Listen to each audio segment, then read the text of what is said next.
What's up, players? I'm here for your daughter. Welcome to my round 23 tips. I do apologise I didn't make a video last week. It was birthday week last week. I was extremely busy every single day, obviously with work, and then on top of literally the last 4 days of last week. It was bloody amazing. And, well, I'm going to go through I did get 8 out of 9. I did not tip Collingwood. As you can see, I literally didn't select anyone. It hasn't actually picked anyone. As you can see, you actually can't see my mouse in that. That's annoying. But as you can see, there's no margin selected. I did tip Hawthorn. I tipped you can watch TikTok. I didn't make a tips video on TikTok, but when predicting Hawthorn's next 4, I predicted we'd lose to Adelaide and then beat Collingwood. But I didn't think we'd fucking piss on them. Then I got all of these right, and then Brisbane basically ruined me by just 2 points. I was tempted to go Sydney as well, but Brisbane slip up again. Hawthorn's top 4 chances are looking very yummy. We've got 133 for the year because, again, it selected fucking Essendon rather than Collingwood. I may have accidentally pressed the wrong tip like weeks back. And then, obviously, I didn't tip Hawthorn here. So I've got to add 2 tips to everything I get. So 8 out of 9 last week, and the only one I got wrong was because Brisbane lost by 2 points at home. That's completely fine. But that's also irrelevant because we've got round 23 a big week of footy coming up, and Essendon and St Kilda play on a Friday night. Woo! Essendon are still heavily injured. St Kilda do this thing at the end of the season where they just kind of win games, Last season, they finished 12th. They won 4 of their last 5, including winning all of their last 3, beating 2 top 8 sides. Obviously, Geelong they beat, as well as Carlton, who were lucky enough to sneak in. 2023, obviously, they finished 6th. They won 3 of their last 5, but they made finals, so it's not like they were god-awful. The year before that was the only year where they didn't end the season actually playing well. They only won 2 of their last 5, including losing all of their last 3. But they've been doing this thing where they kind of just get on a roll at the back end of the year. They've now won their last 3 games against absolutely no good sides whatsoever. 3 of the bottom 6. And this will be another one. Essendon heavy injured. They're just going to be playing for a draft pick now. They're probably going to hope, or maybe not hope, but, well, yeah, they will want to hope that their percentage will just butter down and that Richmond will win this week so they can possibly finish bottom 3 and just get a higher draft pick. So, yeah. Oh, pardon me. Naz is him. He should be getting paid $2 million a year. St Kilda are going to do this thing again, and they're going to win this game comfortably by 28 points. I don't see it being close, really. But it could be, because you just don't know what St Kilda's going to show up. I mean, they go from having the biggest comeback in AFL history to barely beating North and then barely beating Richmond, and it's like, well, you're still winning, I guess. And this is another bottom 4 team that you'll take advantage of. So give me the Saints. Now, this is a fucking Friday night game. Fremantle, Brisbane. You're damn right. At 8:20, I am flipping the channel from Essendon versus Poverty to Fremantle versus Brisbane at Optus Stadium. This is going to be the game of the round. Unbelievable. Fremantle have won their last, I think, 6 games. I can't remember their last loss. When was it? Well, even crazier, they have won 10 of their last 11. They have beaten every side. They have the best record against the top 9. They have 6 wins, 2 losses with a great percentage. And their only bad performance has been really Geelong. Other than that, they have completely turned their season around. They sit 4th on the ladder, and Brisbane may very well miss finals, and I'm going to head in that trajectory. I think they do lose their last 2 games, and I'll get on Hawthorn in a bit, but Fremantle are playing amazing football. They have a great record at Optus. I believe they've only lost 2 games there this season, which was Collingwood earlier in the year, and then, I don't know, you guys would know probably more than me. They did lose another game at Optus.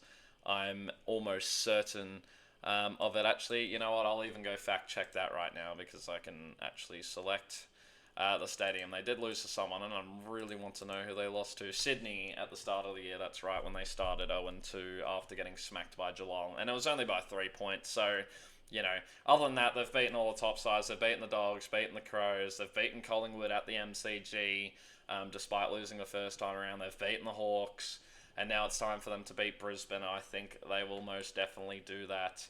Again, a 6-2 record against the top 8 teams Give me Fremantle. I'm going to go Fremantle by 2 goals. It'll be close, but I am not entirely discluding Brisbane. They could very well win their last 2, sit comfortably in the top 4 and turn around as they have. But this year, Brisbane have been a different side compared to last year. They've dropped 11% on last year. And last year, they just started poorly and then played really good footy. Whereas this year, they've been completely inconsistent and have been playing dodgy patches of football all year. They're only beating Essendon at the Gabba by 3 goals. A very injury-riddled side, by the way. They're beating Richmond by 28 points. They're beating West Coast by just 3 goals at home, mind you. So they're not having any comfortable wins. Then they're dropping games to North Melbourne, having a draw against them, losing to Melbourne. They've only had a number of good performances, which I would say the Collingwood game was a very good performance, but then they show up at home against Sydney, who have no chance anyways, and could have very well... That was their, most winnable game out of their last 4, and they absolutely sold it. So besides Collingwood, the Geelong game at GMHBA where they just randomly lock in, as well as the Hawthorn game, I just don't trust this team to be consistent enough. But in also saying that, they could very well just bounce back and win here and shut me the fuck up. But I'm going to go Fremantle by 2 goals. Absolutely beautiful. Again, apologies for no video last week, but this one's out on time, out early, so let's go. Give me the Dockers. Gold Coast, GWS, the 2 expansion sides of the AFL playing at People's First Stadium. GWS, it was announced just about 30 to 40 minutes ago, Jake Stringer will not be playing this game. He has a hamstring injury, likely out for the season. But if GWS do make finals, and that is a big if at this stage because they lose this week, whereas the Dogs will definitely beat West Coast, you'd think, because the Dogs have won their last 3. They're flat track bullies. Very bad flat track bullies, beat GWS, which was needed, and they will actually go above the Giants heading into the last game. And GWS have the St Kilda, who kind of just ruin team seasons at the end of the year for no reason, and then head into the next season looking like they could be promising. Gold Coast at home, very mature, have a game in hand, which is against Essendon. So realistically right now they're sitting 3rd on the ladder on percentage. Obviously, it shows 6th place, but again, you've got to consider Essendon is a game in hand. Their percentage boosts even more. Even if they only beat Essendon by 1, they'd still be in 3rd place. But they're going to whack Essendon. They've been very mature, especially at home. Fremantle, one of the very few teams that have stopped them at their home deck this season. GWS do have the possibility to do that. We've been waiting for them to click in all season, and it just has not happened. It has not happened. They've been very weird. They started the season off very well, battering Collingwood, and their form kind of slumped after, the Hawthorn game, where they just dropped, 4 of their next 5. Then they somehow beat Geelong, looked like they were somewhat promising, but that 90-point loss last week, or the week before, has really killed them. They bounced back well against North Melbourne, but it's North Melbourne and at Angie, but you're travelling to probably the hardest place to travel. I'm going Gold Coast. They're making their first final series, and they will finish top 4, actually. That's almost a guarantee. They're a very mature and good side. How they compete in finals, that's a different ball game. But, GWS are still extremely young, and they did lose a lot of their depth last year, which is something that is completely underrated. Obviously, Peterling going, Isaac Cumming going, many other names going as well. And now you take Jake Stringer, who's been very influential in the back half of the season out as well. And now you're just relying on a Jesse Hogan, who hasn't been at his complete best. I mean, where does he actually sit in terms of the Coleman? He would be top 10, you'd think. Or is he not? Yes, he's tied 9th with Jack Higgins, by the way. I mean, he's behind, he's 10 goals. 10 goals behind Jack Gunston, for God's sake. But obviously he has missed quite a few games. He has the same average goals as Jack Gunston, but, so you've got both those key forwards that are kind of just in and out of the side due to injury or just not playing at their very best. But I'm going Gold Coast here. Enough yap. I'm going to tip the Suns, and I'm going to tip them to win this one by 18 points and win the Expansion Cup this year as they push for top 4. Concerns rising for GWS, and GWS losing here. As long as the Hawks win against Melbourne, which I'm sure they will. Don't want to get too confident and cocky yet, but you're more likely to say Hawthorn will win. If GWS do go ahead and lose this game, or the Dogs lose their game, which won't happen because it's West Coast, then Hawthorn will confirm their top 8 spot. Carlton, Port Adelaide, a game that does not really mean much, and the percentage is way too much on Carlton's side here. Am I tipping them? Yes, but only barely. Actually performed pretty well against Gold Coast, so you've got to give them some credit there, the Blues. But other than that, they've lost 4 of their last 5. They've been losing to everyone. Lost to Brisbane, bounced back against Melbourne, which again, it's Melbourne. Which, despite Melbourne actually putting in decent shifts, they've won 2 of their last 3, they're still losing games. I don't care that they're losing by 20 or less every single game. They're still losing. Then, obviously, they lost to us as well a few weeks ago. Lost to Fremantle when they really should have won, but then lost comfortably by 27 in the end. And then, cut back a 48-point lead for Gold Coast into a 19-point lead at Marvel, but again, you didn't win. But this is your last winnable game against an injury-riddled Port Adelaide side who have lost their last 4. Obviously, Hawthorn got smashed by both Adelaide and Geelong, and then nearly upset Fremantle, but couldn't quite get the job. I will be tipping Carlton here just. I'm going to tip them by 4 points in a game that means absolutely nothing. But in this game, as weird as it sounds, I will be going for Port Adelaide because obviously I want a better draft pick. But give me the Blues here. Give me them by just 4 points. But it will be an absolute cracking close one. Hawthorn, Melbourne at the MCG. The first game of the round played at the MCG. I believe that's actually the only game played at the MCG. That's kind of insane, actually. That's wild. But yeah, you've got a Hawthorn that have now won 3 of their last 4 or even 8 of their last 10. 6 of their last 8, sorry. And again, those 2 losses were extremely good losses, as weird as that sounds. I mean, and you can say, oh, you've beaten no one. I mean, we comfortably beat Port Adelaide by 38. We've beaten Adelaide in this period. We've beaten the Bulldogs, who have finally proven that they can beat a good side despite sitting 9th. And they've beaten Sydney, they've beaten Giants twice and smacking them by 90 points. They've shown that they can do it, the Dogs. We beat them, and then we just went and just absolutely demolished Collingwood, who have now lost 4 of their last 5. Hawthorn have been terrific. All right, in the 2 losses, they've been both away to the 2 teams that have won 10 of their last 11, both being Fremantle and Adelaide, in games that they could have very well held on in. I mean, we went to Adelaide, tried beating them at their own game plan, did for 3 quarters and then just fell away late. Fremantle led for 3 quarters, controlled the tempo of the game and fell away late. These are things that, with experience, and I know obviously Fremantle are actually less experienced than us, so, at home you're always going to get backed by your crowd for a big last quarter, whereas I feel like as a younger side, with the crowd against you especially, you're going to fold in, some moments. So those 2 wins literally tell the tale of Hawthorn being 7th rather than top place right now. But, you lose by 13 and then 14 points. They're not losses that you look at and are like, oh, well, we are woeful.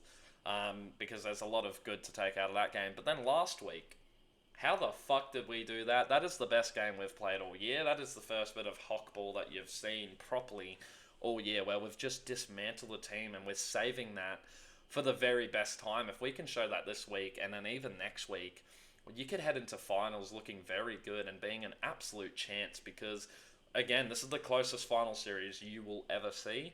It is going to be who shows up on their day, who's really carrying that momentum. I feel like Collingwood, Brisbane peaked a bit too early, are kind of looking at slumps of form currently. Adelaide and Fremantle lack the finals experience, especially compared to us, because at least we were in it last year. And then it's just Geelong, who have an easy ride there, but don't verse any top teams heading into the finals, so aren't as well prepared as the Hawks. So I think we're better chance than, or as good as chance as anyone heading into the final series. Obviously, Melbourne, again, as I just said, they've lost 3 of their last 4. They've been They've been very Their 2 wins, I mean, weren't horrible, but again, they're against the bottom 2, so it's like you can't really take much credit out of that. An 83-point win against West Coast is extremely good, but then, they had a very good game against the Dogs, but again, it's the Dogs, a team that usually does fall under the pressure. I mean, 2023, they lost to Hawthorn and West Coast. I believe it was back-to-back weeks, or 2 and 3 weeks, 2 bottom 4 sides that year, but mind you, or bottom 3 sides even. to then go on to miss finals. So it's not like, that was long ago, or that they're not used to nearly choking games like that. But, Hawthorn dominated Collingwood. And yes, Collingwood, right? Second place heading into that game. Still third currently. Still a very solid side. For 4 quarters straight, with 4 tools down back and up forward, and just playing beautiful football. And again, you take into the final series, Harry Morrison and Josh Weddle being back. Literally the only player we'd be missing is Will Day. And we've just proven that we do not need Will Day to win a game or beat a top side whatsoever. I mean, Hawthorn on Thursday night would beat literally any team in the league. It's just about seeing that more consistently. We tore them apart, beat them at every contest, beat them in everywhere. We still won the clearance battle despite them bringing Tom Mitchell in, still having Nick Dacos, having Pendlebury side bottom, all their gun midfielders, whereas we, obviously were missing our main star. Still beat them in the clearance battle, still comfortably beat them in the midfield. We went from Adelaide, not a single midfielder having 20 touches, to Collingwood, every single midfielder having 20 touches. Newcomb, despite being off for, half a quarter to, get concussion checked, still nearly dropped 30 touches. Jarman Impey is in all-Australian form, as well as Amon. They are playing beautiful and are underrated. James Sicily is back in all-Australian form too after 3 back-to-back really, really strong performances, getting all 25-plus touches at nearly 90% efficiency on average, as well as, at least 8 or 9 intercepts per game. So, the whole squad is fluencing together beautifully now, and I'm telling you, you bring that this week and next week, and it's a big if. Hawthorn have been the team that you're switching up on a lot because, although I did expect us to beat Collingwood, it was more of the hope that, I don't want us to miss finals. It was from a biased stance point as well as a point where we just have a very strong record against them. So, I think a game like this, your easiest game left, and after a performance like that, I think Hawthorn will be wrecking, especially with Harry Morrison likely coming back in. Not sure of the news on him just yet, but it's looking extremely good for a top 4 push. I'm going to go the Hawks. I'm going to go the Hawks by 27 points. Could even be more than that, but, we'll just have to see. We can't switch up on Hawthorn too much because we have let games slide that we simply can't let slide, especially come finals times. It's just about holding on and having a 4-quarter performance, and that was probably the first one of the year and definitely our best one. Obviously, leaving Collingwood to only since this is the first time in 23 weeks that they conceded over 100 points.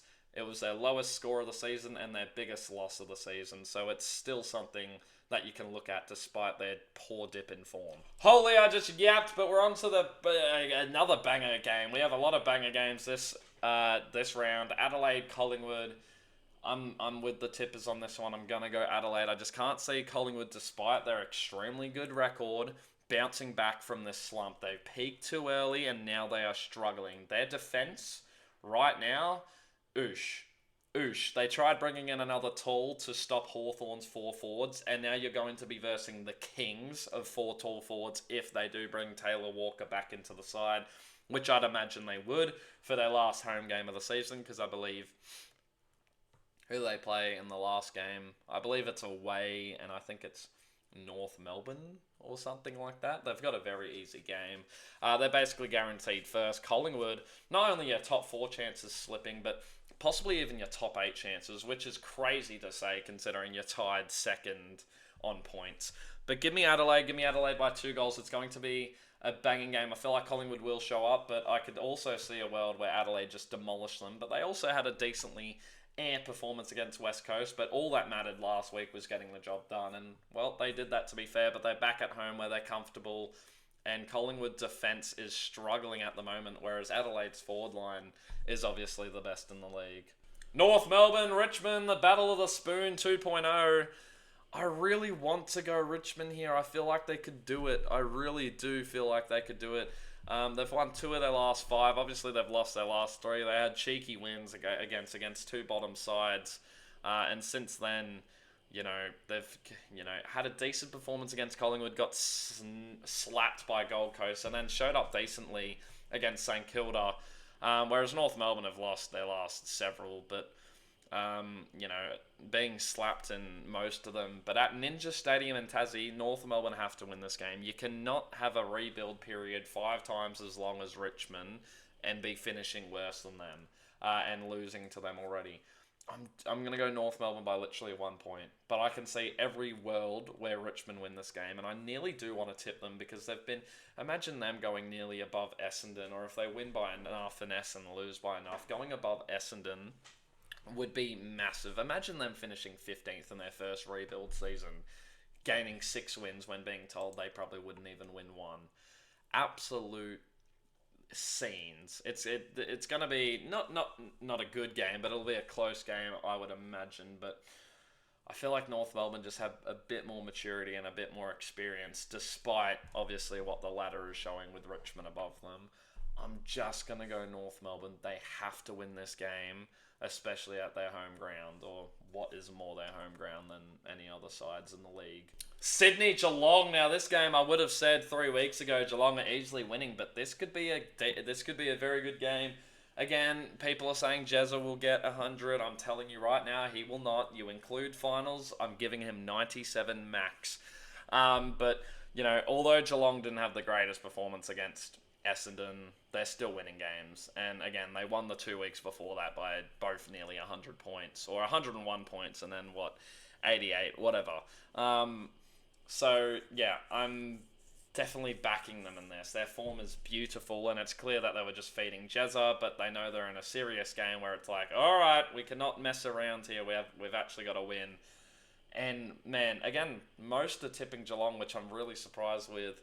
Well, not surprised with because I'm also tipping Geelong, but it's going to be a lot closer than what people think. I'm going to go Geelong by 2 goals, but again, I could sniff the upset of Sydney, finishing the season promisingly, and then heading into next season looking much better, healthier, and obviously Dean Cox has a year under his belt. But give me the Catters in this one. It's going to be a banging match. And again, we've got some good games. We've got, probably this is the 3rd good game of the round. No, yeah, 4th good game of the round, actually. So we've got some cracking games this year.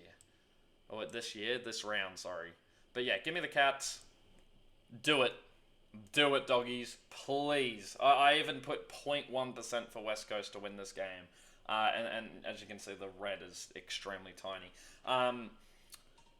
Please, just score the biggest score in AFL history. Your flat track bullies, you're known for this. I just want... This is going to be a really horrible game, especially if you let West Coast be decently competitive, which they have shown in the last few weeks, which I'm kind of... not happy about considering they have 1 win. They're really going to finish on 1 win this season. It would be the funniest shit if they nearly beat... I mean, imagine they beat Adelaide and then the Dogs back-to-back weeks and then, finish last. And it's like, well, how the hell have they done that? But doggies, just please score. Get one of the highest scores in AFL history. Just absolutely bully them. I'm going the Dogs. I'm going the Dogs by 78 points. I hope it's more than that. Not because I hate West Coast or anything. I like seeing games where teams get absolutely demolished. I don't like it when it's like 40 to 50 points and, the other team shows more fight. If I know there's a game that is guaranteed for a win, I want them to absolutely go out and just slaughter them, please, to at least get some entertaining. Because if you know a result's obviously going to go one way, you're likely not going to watch the game. Unless it's like a rivalry game where it's like, you never know what could happen in a rivalry. But a game like this, it's like, I'd watch if you scored nearly 200 points and you absolutely wrecked them. Like Sydney West Coast last year, I believe. It was like, West Coast had no chance. But it was made entertaining because Sydney scored 205 bloody points and won by, nearly 170 or 171, I think they won by. Like, that's absurd.